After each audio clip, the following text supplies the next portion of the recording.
It's a great pleasure to speak to this group, which is a new group for me, but about really one of my favorite places in the world. I know one of the things that characterizes everybody on Long Island pretty much is a strong sense of place.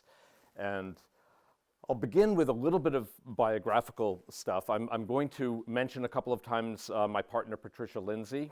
She's here with her cousin Jim Rowinski, who they grew up in Southampton together. And Pat and I live in Bayshore, right around here on the South Shore. I teach at the College of Staten Island. I grew up in coastal southern Rhode Island, which is actually in many ways very much like the East End of Long Island. There are similarities and differences. And for any number of reasons, both my profession, my family, and my interest in studying wild birds, this whole swath from here into the city is an area that I cover. I say that I probably cover that entire swath at least once a month, from end to end, in general. So we spend a lot of time out here on the East End, and I do have a lot of things I'd like to share about my perspectives on the natural organisms, especially the birds that live out here. Long Island is an island. It's the largest island in the United States, south of Alaska.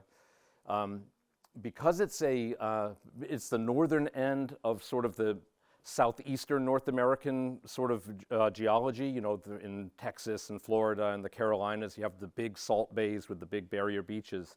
When you get north of here, the coastal geology changes a bit. So we're in a transition zone between those areas. Another thing that's really important from the point of view of both maritime organisms like seabirds, but whales, right whales are starting to migrate north at this point, and they, in the old colonial days, they used to be hunted by the people off of Southampton who would look out for them because they would be motoring north and then they'd see land, turn right. That's what the fish and the whales do. The birds do the same thing, the oceanic birds, and in the fall, the little songbirds that are flying south, they migrate at night, and they wind up seeing the ocean under them around dawn, and they say, oh, I don't want to do that, so they drop down, and our outer coast is therefore a concentration point for organisms literally that are traveling from all different parts of the planet and converging in our zone. Because it's an island, it lacks even in its pristine pre-colonial days, it lacked common species and habitats that are prevalent, say in Connecticut and Rhode Island on the mainland, or in New Jersey on the mainland. Like a common thing that you might be familiar with is a little very common rodent called the red squirrel, the American red squirrel. They've never existed on Long Island, whereas they're common everywhere on the mainland. So islands tend to lack things. American toad is absent on Long Island. We have Fowler's toad, but the footprint of humanity, though, has altered things even more. So we have a tendency to lose habitats and things because of just the reduction of area that's accessible to wild communities. As Ted mentioned, I got my start on Long Island in 1996 after I'd finished my degree, and I was working as a postdoc for the University of Rhode Island, but running a research station studying Lyme disease at the Fire Island Lighthouse. So this is a view from the top of the lighthouse. Probably most of you have seen the lighthouse. This is looking east with the ocean on the right and the Great South Bay on the left. And this is nice natural maritime scrub and pitch pine habitat. These are not the non-native Japanese black pines that have been planted in all of the state parks and have died in a lot of places. These are native plant communities. And then this is looking west towards New York City with the bay on the right and the ocean on the left, and our little pitch pine grove where I banded birds for many years. So I mentioned just a moment ago, this is really the crossroads of movement of many kinds of organisms, and in particular birds. I want to talk about a number of topics I've been thinking about in terms of this particular audience and the East End of Long Island, but I'm going to organize the slides in a roughly seasonal fashion. I'm going to start with spring, which is perfect for where we are right now. Everybody feels the rapidly lengthening days. There's a little bit of a lag before the temperatures and the vegetation catches up with that. But already Blackburnian warblers, which spend the winter far deep in the American tropics, they're already responding to the changes in day length, and they're on their way up here, and they'll arrive here usually around the first week of May. Summertime is represented by these Wilson storm petrels. We were just telling Jim about our recent trip in December to the Antarctic, where we found these birds breeding in the height of summer, in the Antarctic summer. In the Antarctic winter, which is June, July up here, they migrate all the way across the equator and feed on the plankton-rich waters off of Long Island. Osprey is an iconic representative of our birds, really, spring, summer, and fall, but we often see big movements, migratory movements of hawks, other kinds of hawks besides ospreys in the fall. And in the winter, we have many, many characteristic species that occur only at that time with us, like a black-legged kittiwake, which breeds up in the Arctic and spends its time far at sea, usually in the winter, but one of the best places to see that bird in the winter from land without getting on a boat is Montauk Point. So spring is really probably the favorite season of many bird watchers. I actually take a wider view of it, and I like each season, and that's the way I'm going to present it. But really, there's nothing like seeing the new foliage in the spring, and then these neotropical migrant birds that are coming back from all different places in the tropics where they spend the winter. Some in South America, some in the Caribbean, some in Central America. This is a scarlet tanager, which is still a relatively common bird, breeding in any kind of intact deciduous woodland, which is not that much, but we do have a little bit of it here, especially on the north side of the South Fork of Long Island. You can still find them breeding. This is a wood duck. They're just arriving from the south. They don't winter too far south. In fact, they actually spend the winter at David's Lane in East Hampton. And you can always, the little duck feeding spot there. If you pull over and I'm sure there are a ton of them in there right now because there's migrants as well as the ones that overwintered. This is one of the most beautiful birds that you can see anywhere in the world. And it's one of the few waterfowl that actually breeds on Long Island. And they're just arriving now. Can you see the female? She's just her little eye there peeking out behind the log. If you do go there and you don't see them right away, just be patient and look into the bushes, because they sometimes are a little bit shy. Just the other night, I was driving back from Staten Island. I took the Ocean Parkway, and it was after dark. I pulled over, and American woodcocks have already arrived from the south and have begun their display calls. They do a fantastic aerial display. They're one of our early spring migrants, and they are still common in brushy areas, really everywhere that's not completely built up on Long Island. They're a member of the sandpiper family, but they're much more terrestrial. The first of the warbler species to return in the spring, and for a bird watching audience, the spring migration is just such a highlight, where we get 30 species of these bright yellow and red and orange and green birds.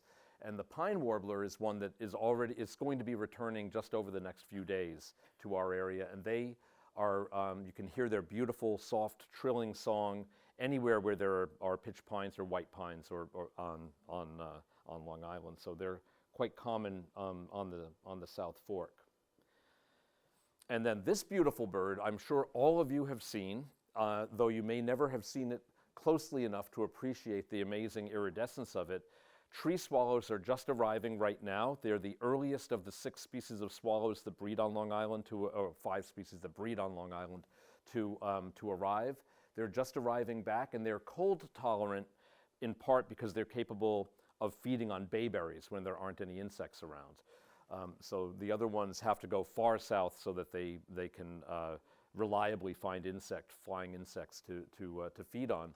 But if you've ever seen swarms of small birds coming over the water and over the Phragmites and then up and down, you'll see this at Mecox every September. You'll see it in many different places. Orient Point is a place where there'll often be many thousands of them gathering. Those are actually tree swallows, so you probably know them in the aggregate, but not as the individually beautiful bird that they are. They're just arriving right now. And then things accelerate, and during April, more and more species return. And one thing that it'll just come back inevitably is things are changing in time. So the average arrival date of the yellow warbler used to be very straightforward, May 1st, and it has been advancing over my lifetime. So I actually studied this bird for my PhD research. I studied mate choice and how the degree of red streaking on the males influenced their attractiveness to their mates, and the likelihood that their mates would have babies that were fathered by them versus other males that are not. They're monogamous socially, but not all the babies are fathered by their mom's husband. Since that, I finished that in 1996, and since that time, the average arrival date is appreciably earlier than it was when I was catching them and marking them and taking their little blood samples so I could do the paternity analysis. During April nowadays, and actually for a long time, bird watchers have noticed that sometimes you get these strange Easter egg phenomena around Easter time, where just along the outer shore, you'll see brightly colored birds sitting on the ground. And these are birds that have one thing in common. They cross the Gulf of Mexico in their migration northward during April. So that's the scarlet tanager that I showed in that earlier slide, right in the middle. Right in just a couple of weeks, they're going to be crossing the Gulf of Mexico and then surging up through the Mississippi River Valley and just on a broad front as they move north and reoccupy their breeding areas. That's a rose-breasted grosbeak, blue grosbeak, summer tanager, indigo bunting. The summer tanager, this is a female summer tanager, and the blue grosbeaks, these ones, are interesting because they've shown up in these Easter egg phenomena for decades and decades and decades, even when the northernmost limits of their breeding range were far to the south of here. So why are they showing up here in the middle of April when they only breed as far as southern New Jersey? The answer is that crossing the Gulf of Mexico, there are sometimes weather systems that collide with them. It's a big distance going over that open water, and they get displaced eastward over Florida out into the open Atlantic, and there they don't really know where they are. All they can do is fly north, and the sad side of it is the smaller warblers and weaker species that have shorter wings, they probably mostly just fall into the ocean when they get exhausted. But these longer winged ones, the very same weather systems that push them over there often will entrain like a following southerly wind at the appropriate atmospheric level, and these guys will ride that and fly until they see Nantucket, Block Island, or the barrier beaches of Long Island, and then they drop down and rest and feed. It's really a remarkable thing, and while I say that we knew that something strange was going on because these southern species were involved alongside the northern ones, now at this stage, 2025, summer tanagers and blue grosbeaks nest on Long Island in the Pine Barrens region. That's a male summer tanager, tired out. Another phenomenon, which is much more routine and predictable than those things that require all kinds of confluence of weather events, is the northward spring migration of these shorebirds, black-bellied plovers, red knots, ruddy turnstones, and others. Some of these species time their migration for the full moon high tide around Memorial Day. The high tide that occurs around the end of May is usually the peak of the horseshoe crab spawning season. So many people are familiar with that. And these birds time their arrival around, this is Mauritius Inlet area, Cupsog, that area. They time their arrival to coincide with the massive deposition of eggs by horseshoe crabs. So I'm sure some people in here are familiar with the controversies over regulating horseshoe crab hunting and so on. Just to give a little bit of a perspective on it, the argument in favor of protecting horseshoe crabs is not that horseshoe crabs are rare. They're not rare, and they won't be rare even if you harvest them. It's a matter of abundance, though. These birds are going to be, the females among these birds, like the ruddy turnstone, this is what they look like up close, or the red knot. The red knot female has been flying from the grasslands of southern South America, timing her arrival on Long Island to coincide with this horseshoe crab spawning. And she's going to be then flying further to the Canadian Arctic, high Arctic, and then at that point, after all of that, she has to lay eggs that have big, big, rich yolks and can develop into a little baby bird, and that baby bird will be able to grow and fly south before it gets to be fall. So the idea of the urgency for her is she has to reliably be able to add like a significant amount of her body weight to be able to fuel her migration and then lay those eggs when she arrives here.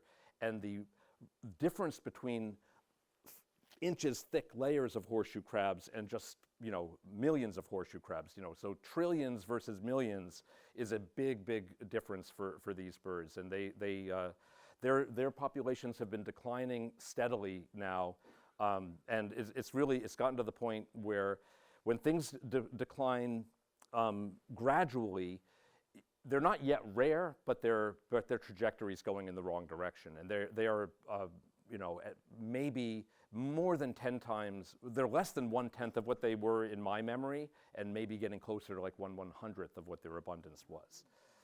So Long Island is an important place for them, along with Delaware Bay, like Delaware and southern New Jersey. For my birding audiences, but I'll also try to share this excitement with you, one of the really enjoyable things is finding unexpected birds.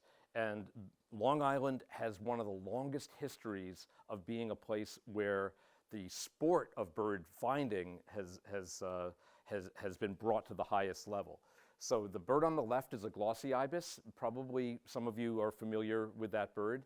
The one on the right is a white-faced ibis. I could give a whole lecture about these guys. They represent two different invasions of tropical America from Africa, of the glossy ibis of the Old World, and then colonization of North America.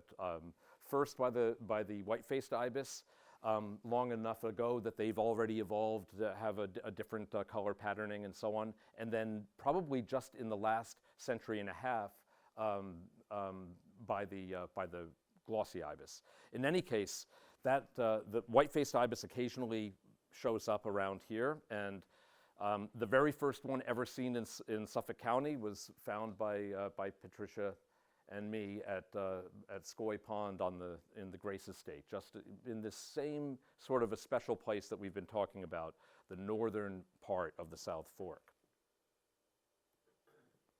And just to amp up the excitement, the little one on the right side here and the big one over here are mega rarities. The second ever in New York State and the first ever in New York State, and they're both found by the same person in the same puddle in the same in 2 successive springs. But that's an odd coincidence, but what shows what is possible in this little band of intersection among birds that are converging from different places.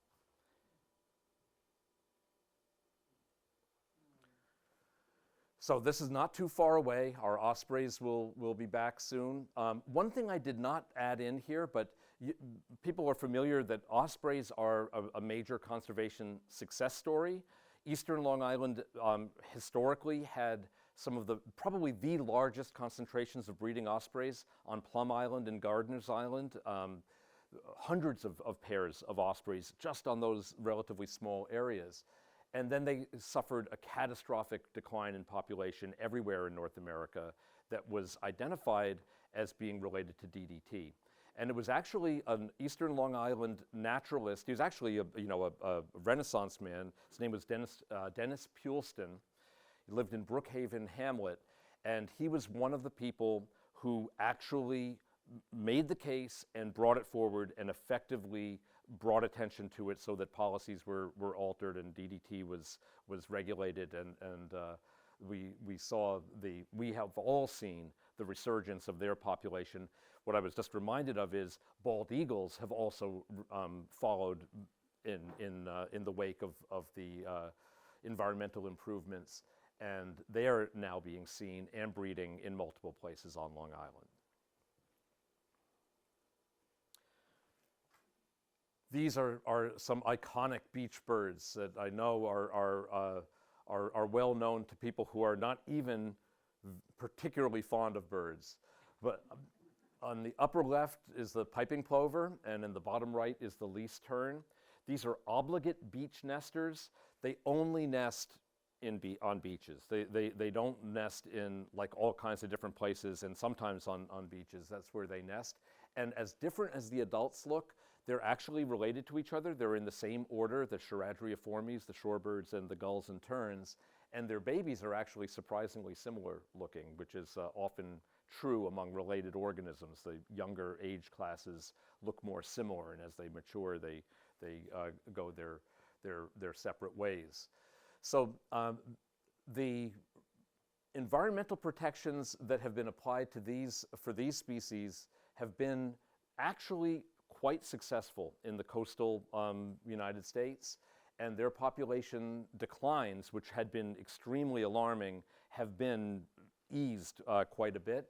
Both of them also nest on sandy beaches in the Great Lakes and in the Mississippi River Valley and Missouri River and places like that. Most of their inland populations are critically endangered because there has not been the same degree of effectiveness in trying to protect their habitats in those contexts. But I give you that example in that we do actually observe, even conspicuous common species being completely lost from whole regions of their range. And the other aspect of it is, this is just the way I would put it so that folks can see it maybe in a slightly different way. Part of what makes our environment, our natural environment, so appealing to us as a place of recreation and enjoyment is not just the physical characteristics of it. It is the fact that it is a beautiful part of the world that is attractive to everybody else as well, all the natural wild organisms that live there. And many of these things are much less familiar. So common terns they're spectacularly gorgeous. They breed in fewer places on Long Island, but often in huge colonies where they do get together. And though the places that are available for their large colonies are systematically diminishing, because when a colony, birds of this kind, when storms occur or predators concentrate, the colonies never stay in the same place forever. Like after 20, 30 years, something will happen, they'll shift over to a new place. The problem in our densely settled part of the world is when a colony moves away, there's no longer any mandate to protect that area and keep it suitable that it could ever be recolonized. So it kind of ratchets down and their options become fewer and fewer. And that has been really striking in the case of the gorgeous roseate tern, which when I came to Long Island in 1996, had multiple large colonies on both the North Shore, the East End, and the South Shore of Long Island. And there still are a few of them breeding in other places, but almost all of them breed in one single mega colony in New York State now, which is at Great Gull Island. And I say that because it gives the illusion that their population is very large, but someday something's going to happen that particular spot is not going to be appropriate for them anymore. And at that point, they'll be functionally gone from New York State. That colony, by the way, is the second largest in the whole Western Hemisphere, showing just this sort of eggs in just a few baskets kind of a situation. And it's just to make the connection, it's not just least terns and piping plovers that we should be thinking about, but it's many, many other kinds of birds that utilize similar habitats, even the same habitats in some cases, that can benefit from a little bit of care. Switching over, thinking about breeding birds in the summer, but on land, I'm reminded of another kind of a concern, which is that forest habitat, woodland habitat, is really at a premium on Long Island in general. The best protected kind of woodland on Long Island is the pine barrens, which has significant amounts of land, but pine barrens are highly specialized and support a very restricted, limited set of species. Very important, but the kinds of birds that we think about as being the common birds of the eastern deciduous woodland, they're really in trouble on Long Island. They breed in very small pockets. That kind of habitat, which has got moister soil and big oak trees and things like that, is mostly found on the North Shore, but it's also found on the North Shore of the South Fork. And places like the Grace Estate and other, I'm sure you all know other, like Fresh Pond in Montauk is a beautiful, very special example of it. But there are many places in Southampton, they're small, but they still support some of these common woodland birds. But whippoorwills, which need sort of intact forest, have just been gradually disappearing place by place. Northern Parula comes to mind because they are facing a couple of different issues. They used to nest commonly in exactly the habitat that I'm describing in Northwest Woods, Shelter Island, and places like that had a certain degree of moisture to them. But they disappeared early, even before development started chopping up those woodlands. They disappeared when air pollution knocked out the Usnea lichen, these long trailing beard mosses that the females need to lay their eggs. And just as a little, as sort of a poignant reminder of how things work, those areas still look good to male Northern Parula, so they always show up every year and sing and sing and sing, but females don't come and build their nest because the Usnea is not there. And Pat got her start with serious bird study in the Grace Estate, and she found a number of things that were really interesting back in the early 90s at that stage, including a cerulean warbler nest, this is a bird that has almost unheard of breeding on Long Island. That you have to really get into this beautiful habitat in like Rockland County and Harriman State Park to find them. She found that, and guess who was attentive to the nest was a male Northern Parula. You can't find a female Parula, but he could find a female cerulean warbler. And just one more iconic habitat on Long Island in the breeding season is salt marsh habitat. And this is a salt marsh sparrow. They breed only in salt marsh habitat. And this is something that they're not doing badly at all, but we're concerned about that habitat as a whole because, especially in urbanized areas, as sea level is rising, there's really no room for our salt marshes to migrate uphill in most places on Long Island because it's got a hard boundary on the upland side of them. It's not just the breeding birds, it's this dynamic confluence of organisms from all over the place. These are the Wilson storm petrels on the left, looking for little copepods and so on. They've traveled here all the way from the Antarctic. This is an Arctic tern. They breed in the Arctic, and they spend our winter, the summer down there, around the Antarctic pack ice. We saw both of these things down in the Antarctic, and then we'll see both of them again in June when they come back here.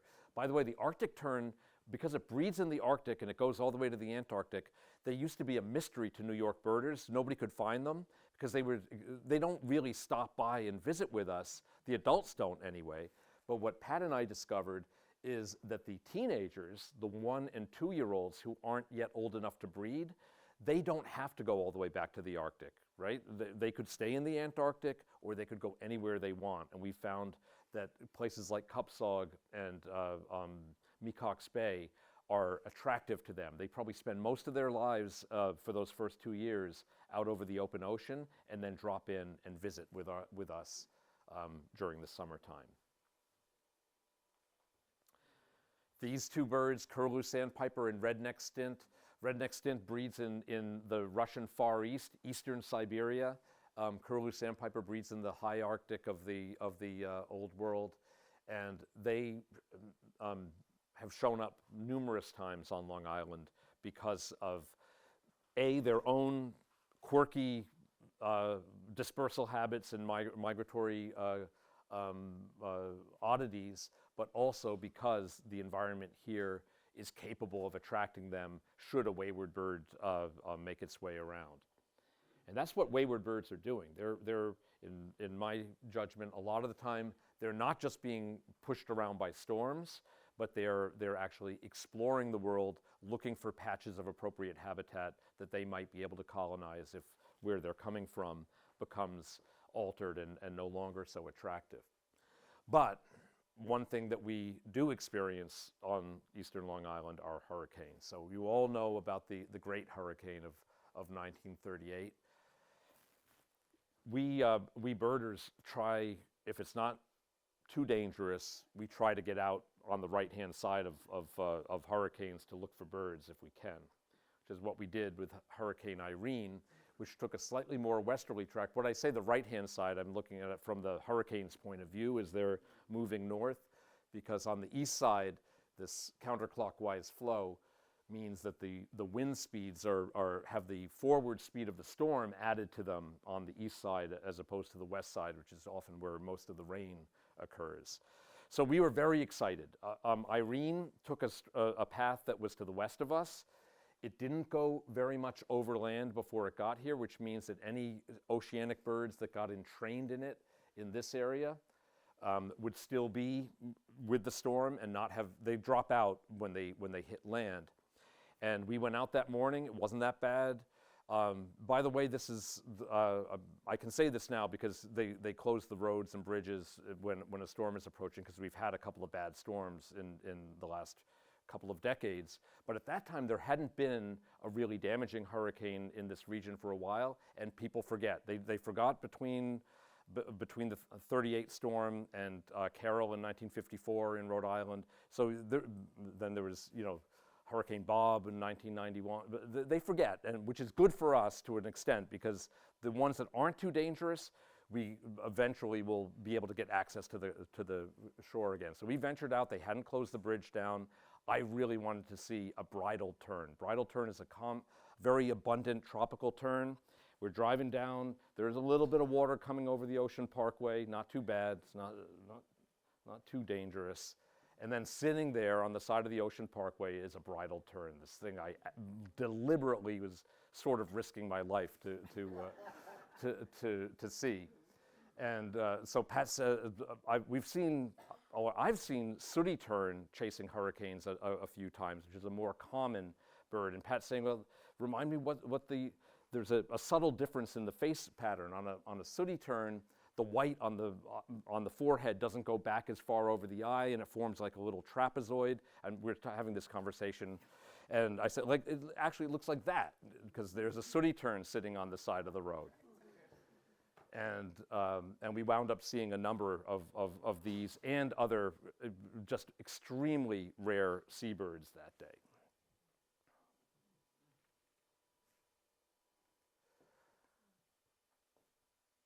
Again, that just the orientation of our coastline here has a number of consequences that affect things that we experience.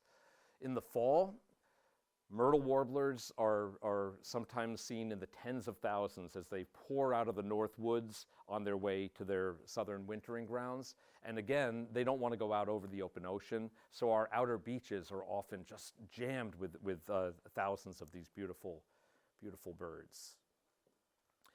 The hawk migration is an epic phenomenon on Long Island.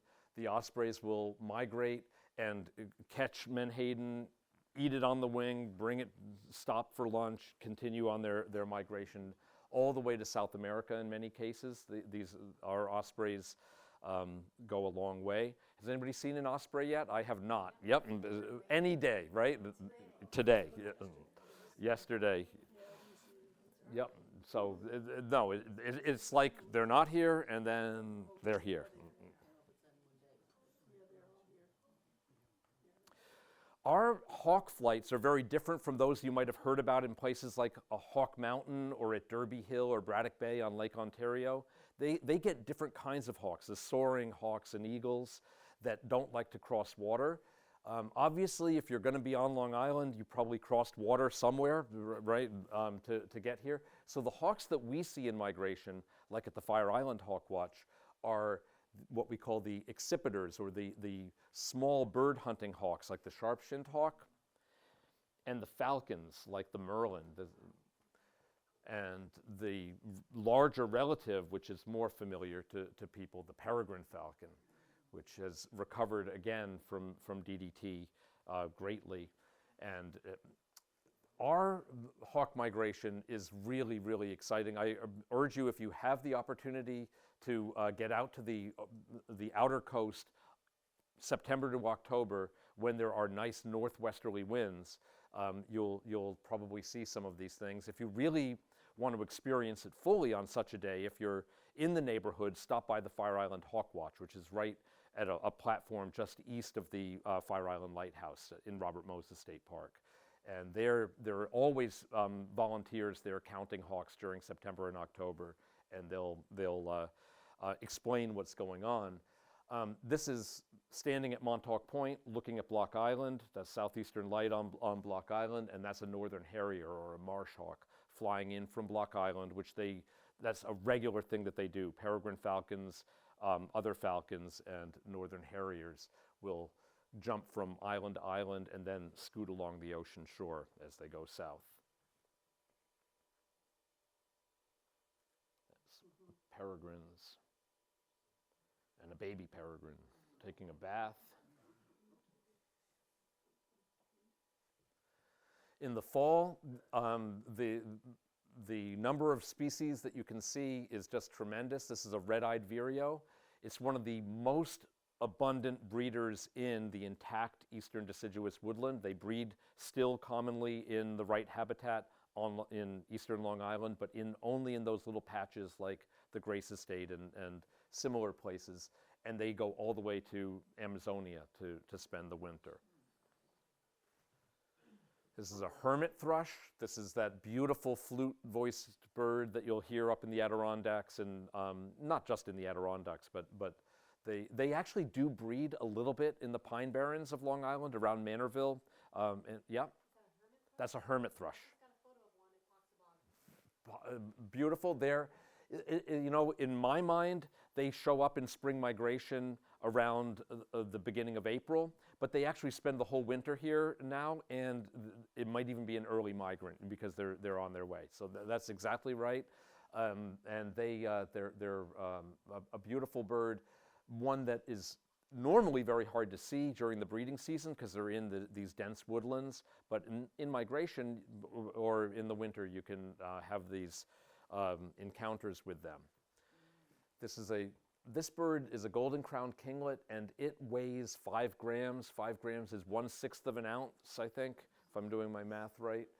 And they can spend the whole winter here, but they migrate. Many of them migrate further south, and they can keep their little internal body temperature, which is probably around 100, 101 Fahrenheit, all through the winter, even in Maine, or even in the Adirondacks, if they have enough food. But that's the key. The birds are a high energy investment. That's what they're all about. They've got to crank it up, and get enough food, and then they can put up with a lot. These are the tree swallows that I mentioned before. You've all seen that, I'm sure, around the bayberry bushes. When they gather in those big flocks, can you see these little areas where you see these blotches on the wings, dark? And that's because they're molting their feathers. The darker ones are the new growing feathers, and the more worn, older feathers look a little bit paler by that time. So birds have to replace their feathers at least once a year, and these guys do it like that when the bayberry, there's still loads of bugs, and there are bayberries, so they get lots of food, and then they tank up and carry on south. So this is a buff-breasted sandpiper. It breeds in the Arctic. It winters in the grasslands of southern South America. Again, unexpectedly long distances. Really a beautiful bird. These birds were actually hunted into great rarity back in the late 1800s and early 1900s, before there was regulation that limited which species could be hunted and so on and so forth. They actually are alleged, and actually it looks like they taste good, but they were way overexploited. And so do these guys. These are American golden plovers. American golden plover is, again, famous as an iconic bird that has one of the longest migration routes. I keep on mentioning other ones that have long ones, but they breed way up in the Arctic and go all the way to the southernmost parts of South America to spend the winter. And they have historically always found open grassland habitat on Long Island, whether it be just the sort of moorlands that we have around the edge of the ocean, or the old moorlands that occurred naturally in the Montauk area, or other kinds of grassy areas like the enormous amounts of mown medians and margins and circles in the state parks of New York, which turf farms and golf courses, school athletic fields, they take advantage of all of these things to stop over on these epic journeys. They were really nearly driven to extinction in what we call the era of exploitation, which was 1870 to 1915 or so. But they recovered. Once you took that away and gave them a modicum of protection, they recovered very well. Fertilizers on these mowed lawns and golf courses. So you know what? That's a topic for another day. We've actually noticed that just in recent decades, just in the last 10 years or so, the turf farms are not good for these birds anymore, and I wonder if it might be pesticides that are knocking down the invertebrates. So there is a saying that humans have a habit of managing the things that they shouldn't manage and neglecting the things that they should manage, or I can't remember how it goes. I gotta look something. But there's many cases where neglect winds up being very favorable. So it's not maybe the best thing in the world for the people to spend a lot of diesel fuel and time and so on to mow grass all over Robert Moses and Jones Beach, but they're not poisoning it or doing it, and so that it actually has a completely unintended positive consequence of creating an opportunity for certain kinds of birds. So I've hinted at this. This is the way it used to look out at Sagaponack. It changes every year. It's just always a little different around the inlets, the degree of accessibility, where the sand tracks are, where you're allowed to go, not allowed to go. But all of the ocean inlets, all of the ponds on the East End have a sustained track record for producing these spectacular bird records, rare events. Our good friend Andy Baldelli used to bird the East End a lot. We actually noticeably miss his attention out there because the number of reports of rare birds has diminished since he went to Virginia. So he found this Cassin's kingbird, the first one ever in New York State, It's a Western North American species. We went out there and we saw it. We were out there. This is Deep Hollow in Montauk, and this is a typical photograph that you get when you're actually discovering a rare bird and excited. This is actually a Western kingbird, which is also a rare bird from Western North America, but it's 100 times less rare than the Cassin's kingbird. But Pat spied this bird, and then it disappeared. And we're back at that time. This is where the Dude Ranch is. In Montauk, they used to let you walk around those trails. They don't let you do that so much anymore. We're trying to re-find the Western kingbird, and then I see the similar looking thing, which is even rarer, called an ash-throated flycatcher. The Patagonia picnic table effect is named after a literal picnic table in Patagonia, not South America, but in southeast Arizona, where there's a super rare bird called the rose-throated becard that all the bird watchers would go to see, and then they found other rare birds when they did that. So this is an ash-throated flycatcher. I'm looking at Pat. I'm saying, are you sure what you saw was a Western kingbird, not this? Because what are the chances that these two yellow-bellied rare flycatchers would be there at the same time? And then we laid eyes on this. The little guy in the front on the right is the first state record for New York of the pink-footed goose, which is a bird that breeds in Greenland and normally spends the winter in Britain. We called our friends, and they came over, and the Western kingbird popped up, so that was all peaceful after that.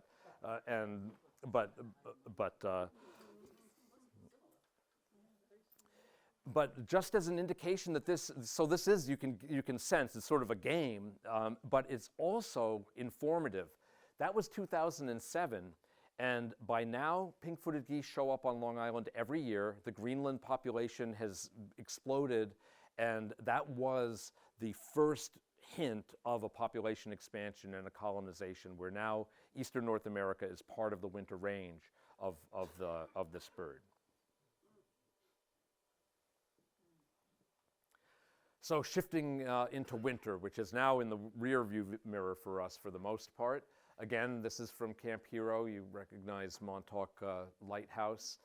And really, just because of its position and because of the qualities of the shoals offshore there and the richness of the waters in Block Island Sound and so on, it's a really one of the best places to see oceanic birds from land. And it also is a place where you can see lots and lots of loons and grebes and scoters and eiders and just in vast abundance. So these are mostly surf scoters with the white patches on the backs of their heads and the crazy orange multicolored bills. The abundance is important because what it shows you is that there is something special about the environment here. It's not just, whether things are extinct or not extinct. It's whether or not they're able to do the things that they naturally would do. Again, this is on a less of a balmy day, but watching scoters from Montauk Point with Block Island in the background. It's a very, very active area where it always seems like anything is possible. If you go there at this time of year, you'll hear the black scoters singing. They make this high-pitched whistle, and when you get a lot of the males together, it's really remarkable. You can see them puffing up their throats. And king eider is a prized rarity, but the Montauk is one of the best places anywhere to see them south of Canada. They're pretty regular out there. Shinnecock, yep. There's been a male in Shinnecock, yes, all the last several winters, and yep. So it's and ironically, for whatever reason, Montauk Point has not had the same scale of sea ducks off of it in the last 2 or 3 years as it used to, but Shinnecock's got a massive flock of common eiders. This is a black-legged kittiwake. This is a pelagic gull. It's not just a seagull. It really is a seagull, actually, because in the non-breeding season, they normally are far, far offshore. I took that photograph at Hudson Canyon, but Montauk is a place where it's probably the only place in New York where you can reliably go and see this bird with your feet on the ground.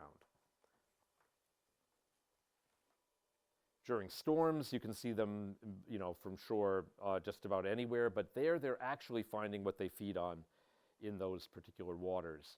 And you can see things like dovekies. Dovekies are little alcids. It's one of the most abundant birds in the world. They breed in colonies of, millions in Greenland and Svalbard, Spitsbergen, far, far, far north. And they winter. I like that same trip that, I think it was the same trip that the photo of the kittiwake was on. As you just go offshore, this is the connection between the nautical audience and the bird audience. You go through bands of different temperature water, and might not be familiar to everybody, but do you know that as you go in winter, you go offshore, the water gets what? Warmer or colder as you go offshore? It gets warmer. The coldest water is the shallow water, and a little bit of Labrador Current just trickles down around the corner of New England. And then you go out further, it gets warmer, warmer, warmer. Finally, the fishing boats that go out to all the way to the Gulf Stream, they're in t-shirts in the winter because the water is so warm. As you pass through the different bands of water, you hit, in this order, you hit common murres, then you hit Atlantic puffins, then you hit dovekies, and finally when you get out into the farthest offshore waters, you hit Atlantic puffins. And we had 9,000 of them in flocks out there around Hudson Canyon on this particular day. Yet in most places, you'll never see one from shore except by accident. Montauk is a little bit different. We see them there almost every year. And everybody knows snowy owls, and snowy owls are most snowy owls never leave the Arctic. In fact, you saw the photo of the king eider. Most king eiders don't leave the Arctic. There are parts of the Arctic Ocean that are so windy. Imagine this: in the middle of the winter, it's dark all day long. It's incredibly cold, but it's so windy that the ocean can't freeze up there. So the king eiders are just like hanging out. They live up there in tens of thousands of them. And snowy owls are just up there in the dark, go out every now and then and catch a king eider and eat it. Most of them never move, but the young ones from time to time, when the lemming populations go down and the snowy owl population goes up, the young ones erupt southward and explore further for food. This individual is exceptional because it's an adult male, which is almost unheard of. They're almost always juvenile birds that we see down here. Occasionally, other birds that we think of as being denizens of completely different regions, like white-winged crossbills, are true taiga birds of the far north forests. But they come down and will eat the pines of Japanese black pines, and this will happen maybe once every 20 years. Sometimes it happened in the late 90s to early 2000s, every 2 years for like 8 years, but we haven't had an invasion. We haven't had a real invasion of them since 2012, I think, now. And these are snow buntings, which is just a characteristic winter bird that you will see if you go out to the outer beach. They like open areas. Beautiful little birds that breed in the Arctic, and they depend on our the beach grassland habitat in the winter. So I'll finish just with a few slides talking about this issue of how things don't stay the same. That is true.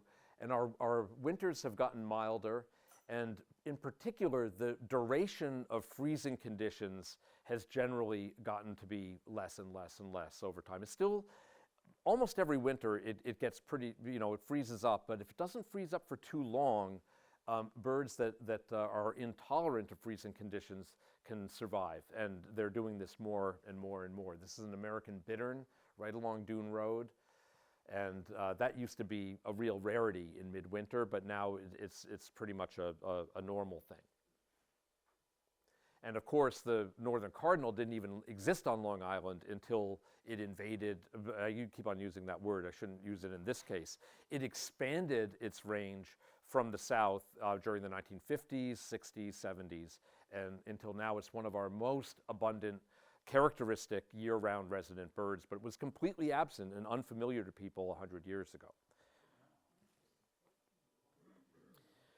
And bird watchers, including, I mean, even the crazy rare bird chasers, but also folks who are just counting birds in their backyard and contributing to Christmas bird count data, have collected enormous amounts of data since that program began in 1901, or was it 1900? I think it was December 1900. And this is a really interesting slide which is depicting how the center of numerical abundance of winter bird populations in North America from these Christmas bird counts has shifted over the, sort of my lifetime here.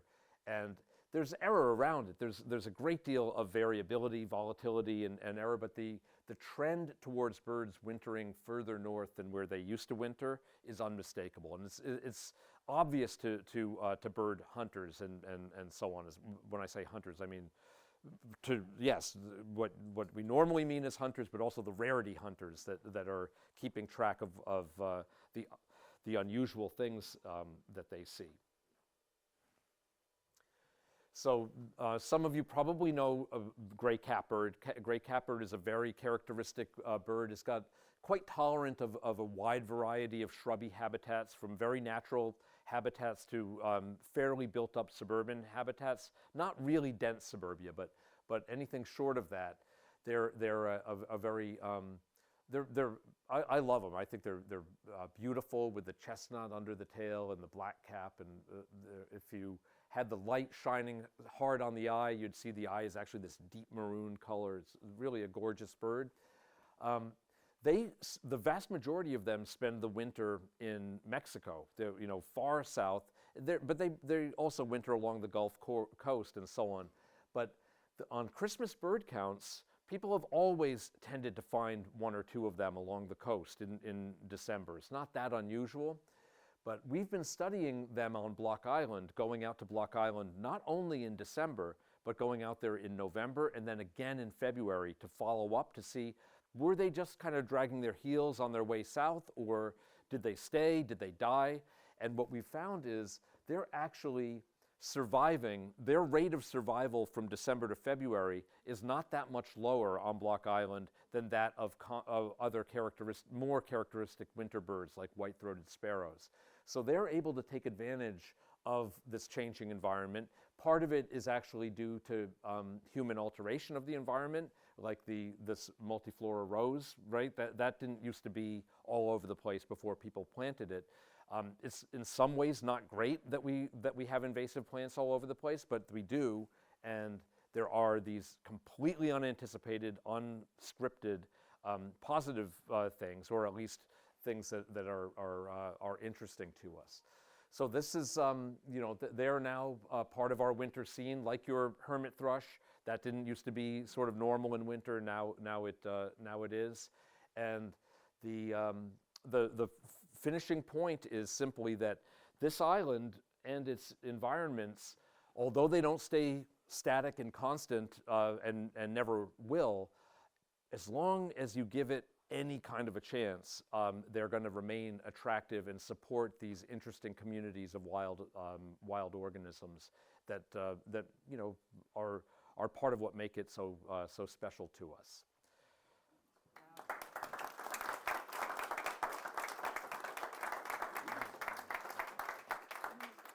That was awesome. What a great reminder of what a unique and beautiful area that we live in. You just have to look around you to really appreciate how beautiful it is. Do you have time to take a few questions? Absolutely. Yes. With the bird flu affecting some of the North Fork duck farms, are any of these birds being affected by the bird flu? So the shortest answer is yes. I mean, probably. but the more complex thing is we don't really know the extent to it. I just want to actually make a little comment that Corwin duck farm, Crescent Duck Farm, Andy Baldelli, the guy who found the Cassin's kingbird, he knew them, and we used to always go in there. They let us just drive in there back in 25 years ago, and their little retention pools were fantastic. We found so many totally wild birds. So that's now that's the last one, I think, right? There used to be. There was a guy, Leroy Wilcox, who had a farm in Spionk that my mentor in birding, Paul Buckley, who's from the Bronx, he used to spend summers like working out at Leroy Wilcox's duck farm so that he could go birding in Montauk and get out around there. So that's I really think I'm not qualified to talk about the regulations and things that are going on with our agriculture and how that could be could maybe improve this problem. But what I'll just say in terms of the impacts of it on wild birds is that when we were in the Antarctic, we had such great weather. The only planned excursion that we were not able to do was one of the landings in South Georgia Island because bird flu had been killing so many fur seals there. And it was definitely killing some of the seabirds there as well. So that of course is completely remote from our agriculture. But you now understand how wild birds are connecting every single part of the world, and it's the ways that they interact with these massive concentrations of domesticated animals that is where some of the problems are happening. I would say that there have been studies in Britain that have been published on the degrees to which wild bird populations have been affected by this latest couple of years of avian flu. But I would say we've got a lot of things to be concerned about there, but really we want to, the main reason why we want this not to get worse is that natural populations can handle some mortality. That's not the issue, but we really don't want this to be jumping from domesticated animals to humans, and there are all kinds of scenarios. But we definitely have noticed more dead great blackback gulls on the beach and more dead sea ducks on the beach. Whether that is quantitatively significant, time will tell. Yeah. Yes.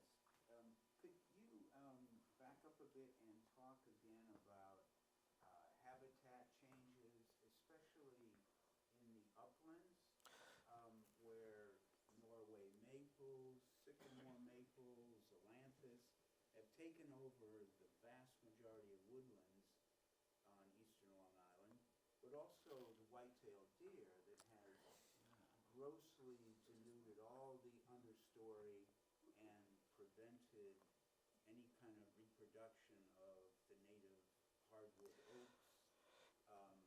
These are big landscape changes, and I'm sure they affect lots of the warblers. Yeah, absolutely. So again, can't really do it justice in just a short answer, but I'll say, so Pat did all of those very, very detailed studies in the Grace Estate back in the early 90s, mid 90s. And then what year was it? Was it 2006 that East Hampton Town had you do those follow-up surveys before their... It was after 9 anyway, but really the forest bird breeding populations there are a shadow of what they were even in our memory. So they've really, and the deer are part of it, but it's not just deer. It's the fragmentation. It's being smaller. It's being closer to residential areas. All of those things, these edge effects, they're called, play a role.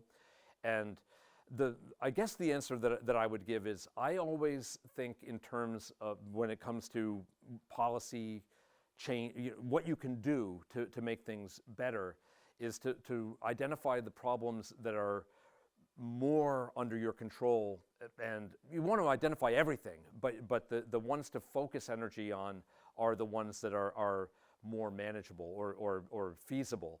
And getting rid of Norway maples from the east, it's sort of the barn door has been open for too long with that. My personal feel is that you want to protect the areas that still have the greatest integrity of the native plant communities and not fragment them. If we can do that, that's feasible. It might be a little bit expensive, but it's still feasible. Where it's already like that, I say you're moving to a different defensive position where you're looking for the upsides to it, like now you've got catbirds that are using this and things like that. But you also want to look forward ahead at like what bad things can we, in the light of hindsight, can we identify that we could avoid inviting in if we apply that hindsight now. That's I think the way I'd say it. Coming back with the bird food, but feeding the wild birds in and around your house, is that? I had this conversation.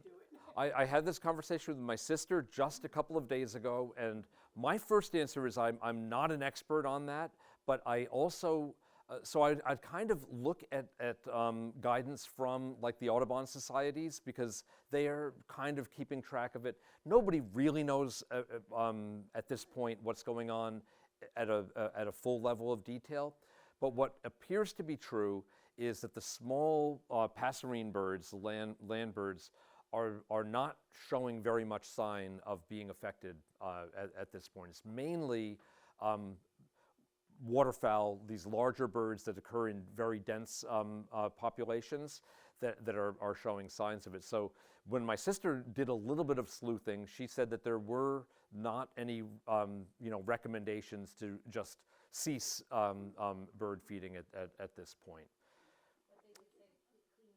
Clean your feeders, clean your feeders, all of those things, and consider just as we're getting into the warmer time of the year when resources are more, natural resources are more available, the stopping feeding or reducing feeding is less of a sacrifice on the person's part. Yeah. I'm not really a birder, so I'm not, this is a pretty basic question.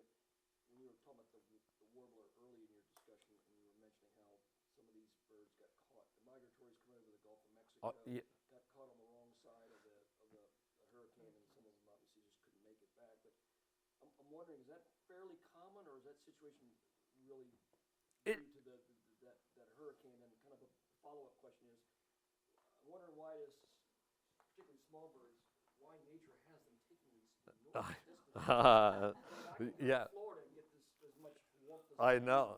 Why are they going all the way to South America? Yes. So no, there are two. Let me answer the first part of it first, which is those events are there. It's a really important thing in the broader field of science for people to understand this. They're not common events. Like how many of those Easter egg events have we seen? We've probably seen like 8 of them in 25 years that were really full blown. We've seen some little hints of them. So that's like exciting, right? It doesn't happen often, but at a big picture scale, it's a normal thing. That's not by any stretch rare. Do you see that it's hard to find the right language to describe it. It's an event of sort of large magnitude that doesn't happen it's like a hurricane, right? Those storms are actually not hurricanes, the ones in spring. But they're similar idea. Hurricanes are absolutely a normal thing, but yet they're rare enough that no individual person, except for the crazy people who try to get in front of them, experiences them very, often enough to get used to them. But the second part of it is, this is the most amazing thing. Like, think about that little black and white Wilson storm petrel. They actually nest on the continent of Antarctica, and then they come all the way up here to feed off of, New England and Nova Scotia. And then the little warblers are going all the way into Amazonia and so on.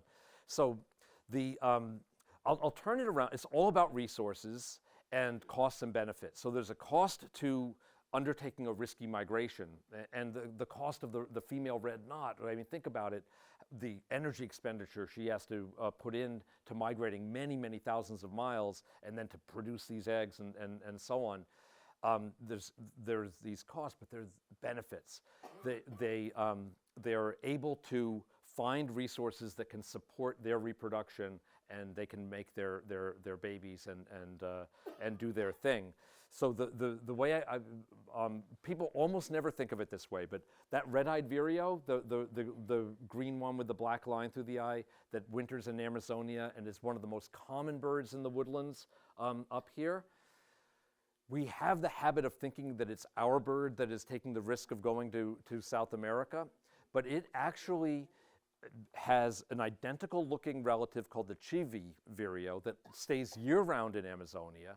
And what the red-eyed vireo is doing is it's leaving Amazonia, which is packed with insect-eating birds all year round, leaving there for North America, which would be empty of little insect-eating birds if birds didn't come and do it. So they're coming up to take advantage of, think about all the bugs in the North Woods. They're coming up to take advantage of a super abundant resource that would otherwise not be exploited, and it's worth it. Think about like the gold rush guys. They took these enormous risks to go out there because the potential reward is so great. That's the best way to describe it. Yeah, hummingbirds do is it? They go hundreds and hundreds of Yep. miles. They're like tiny little. Yeah, they're so tiny. Yes. Well, how long does it take from going way down south up here? So it varies from species to species, and actually, this is something where I can't tell you exactly because I don't know, but I do know that the lengths of their individual flights vary from species to species, but they're often on the scale of several hundred miles in one night, with a favorable wind, so that they're probably, their flight speed could get up about 20 miles an hour, but if at the right atmospheric level, they could get 20 or 30 miles or maybe even more of a tailwind. They could make it several hundred miles. But I'll give you just one example, which is the blackpoll warbler, which looks no different effectively from the little pine warbler or the yellow warbler. They were a mystery because they're one of the most common birds in the North forests, but they're rarely seen in migration south of about New Jersey. So they don't see them in Virginia, they don't see them down there. And then they winter in South America, in the tropics.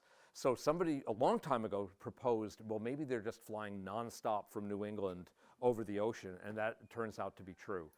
We now know that, and it takes days. So they actually stop around in a belt from, say, Nova Scotia to here. They come all the way from Alaska, all of Canada, and gather up in this little corner, feed. They'll add like a stupendous percentage of their body weight in subcutaneous fat, literally like an oil. When I was banding birds, that was one of the things we would do is you'd catch the bird, you'd band it, you'd measure it, you blow the feathers apart on their breast, and you can see the fat under the skin. Or if it's emaciated, you see the muscle right under the skin.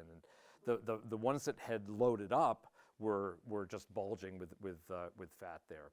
And it takes them days, and again, the details are difficult without doing a little bit of research, but they often wait until the weather is likely to produce favorable tailwinds at the elevation that they're going to be traveling at. And it's not a perfect science, so one of the ways that in the early days that people proved or at least began to believe this idea that the little blackpoll warbler is flying directly from Nova Scotia to Venezuela is that hurricanes sometimes would get in the way, and when a hurricane would strike Bermuda, which is right underneath that arc, if you think about it, just tons of blackpoll warblers would fall out of the sky when a storm would cross at the right time of year.